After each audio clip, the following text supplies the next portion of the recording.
पर आज ये प्रोग्राम रखा गया उसी उपलक्ष्य में। तो जब हम कहते हैं कि परमात्मा को याद करो तो सभी का एक जवाब होता है कि हाँ, हम परमात्मा का नाम लेते हैं, सुबह शाम लेते हैं, राम राम हम कहते हैं, राम राम हम करते हैं।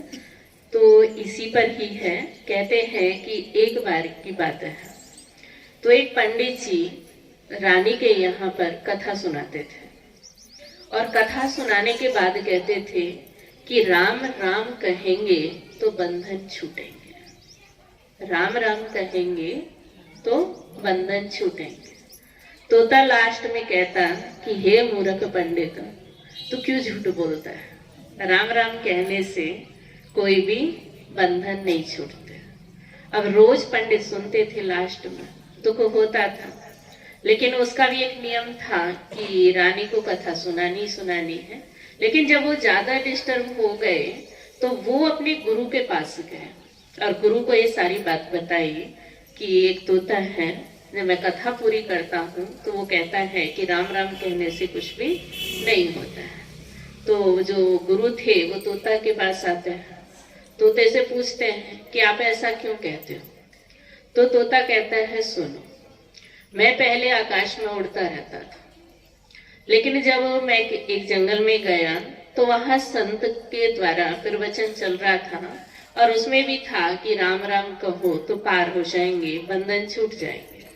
मुझे भी अच्छा लगा और मैं भी उनके साथ साथ राम राम करने लगा। राम राम करते करते एक दिन उसी मंडली के एक संत ने मुझे पकड़ लिया और पकड़कर एक पिंजरे में मुझे रख दिया। अब मैं राम राम करता था, एक सेठ आया, उसको मैं पसंद आया और संत ने पैसे में मुझे उसको बेच दिया। धीरे धीरे और भी आगे हुआ। अब सेठ को राजा से अपना कोई काम निकलवाना था, तो सेठ ने राजा को खुश करने के लिए क्या किया, उसको गिफ्ट दे दिया। उसने उसके लिए चांदी का, सोने का पिंजड़ा रख दिया। अब जो रानी थी, रानी भक्ति भावना में थी, तो राजा ने रानी को खुश करने के लिए रानी को खुश करने के लिए उस तोते को रानी को दे दिया। तो रोज अब मैं राम राम सुनता हूँ, लेकिन मैं तो बंधन में हूं। तो अब आप ही बताओ कि राम राम कहने से छूटते हैं या राम राम कहने से बंधते हैं। आप गुरु हैं तो कोई युक्ति आप बताएं तो शायद काम कर सके। तो जो गुरु थे उनका भी विचार चला, उसने कहा वैसे करना कि आप जब भजन कीर्तन हो जाए, कथा सुना लें, तो उसके बाद आपको कुछ नहीं बोलना है और चुपचाप लेट जाना है और ऐसे लगे कि जैसे आप मर गए। रानी समझेगी कि आप मर गए और वो पिंजड़े का दरवाजा खोल देगी और आप उड़ जाना। तो हुआ भी ऐसे ही।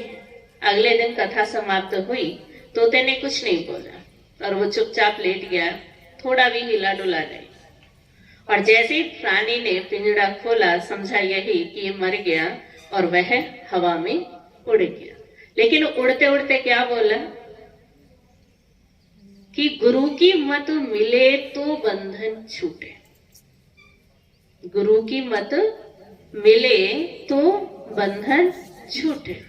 तो ऐसे ही ज्ञान हम बहुत सुनते, पढ़ते भी हैं, लेकिन जब तक कोई अच्छी रीति से समझाने वाला नहीं है तब तक हमारे बंधन छूट नहीं सकते।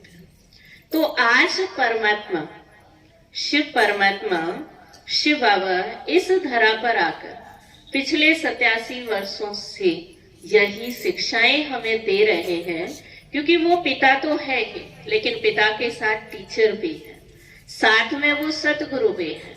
तो रोज वो हमें यही शिक्षाएं देते हैं कि परिवार में रहते, अपनी जिम्मेवारियां निभाते, सब कुछ करते हुए उस परमात्मा को याद करके हम अपने बंधनों से कैसे छूटे। क्योंकि आज हम ग्रस्त में हैं, तो दुनिया में ये शब्द हमें बड़ा सुनने को मिलता है, भाई लोगों से ज्यादा मिलता है, माताएं तो फिर भी सहज होती हैं कि गृहस्थ आश्रम सबसे बड़ा है। हाँ, मानते हैं कि गृहस्थ आश्रम बड़ा था, लेकिन आज है? आप लोग बता सकते हैं भाई, है? गृहस्थ आश्रम बड़ा है या गृहस्थ आश्रम है वो थामे जाता है? आज नहीं। आज गृहस्थ आश्रम ना होकर के आज वो एक जंजाल बन गया, एक जंजाल। तो हम कैसे कहें कि आज वो गृहस्थ आश्रम है?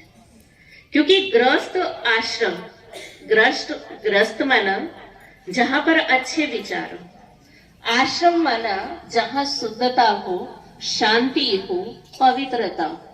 तो पहले परिवार में ये सब चीजें थी, लेकिन आज हमारी सोच, हमारे बोल, हमारे कर्म, हमारा व्यवहार कुछ भी शुद्ध है ही नहीं। तो शुद्ध ना होने के कारण आज वही परिवार गृहस्थ आश्रम की बजाय एक जंजाल बन गया।